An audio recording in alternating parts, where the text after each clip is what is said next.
多谢明咱在地人在地情嘛是台中的小事，台中的台里有一张100年的万年红，也就是万年红的奶枝树，农会当年拢会办挽奶枝的体验活动，我们来带乡亲挽100年老长的这个奶枝，并且展示农会外销顶级的冷链技术。因为今年奶枝量较少，真贵，所以讲参加乡亲拢真珍惜这个机会。 家长带囡仔亲身来挽奶枝，大人囡仔拢变做一日的奶枝农民，体验挽水果，可以当现挽现吃。就是家人跟我自己都很喜欢吃栗子，然后今年又有看到农会有在举办这个活动，就想要大家一起来。我只有吃过没有采过，所以今天特别过来采荔枝。万年红它的特色是吃起来有香味，会很甜。 这张台里上来的奶枝树万年红，树龄超过100栋，一个品种伫咧市面上是真罕的看。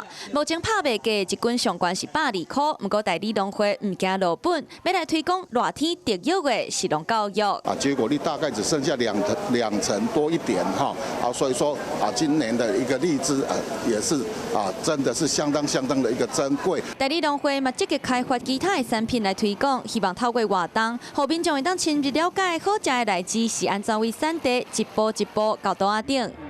Hello， 我是林仙怡。想要抢先掌握最及时的新闻资讯吗？赶快订阅、按赞、开启小铃铛，锁定华视新闻 YouTube 频道。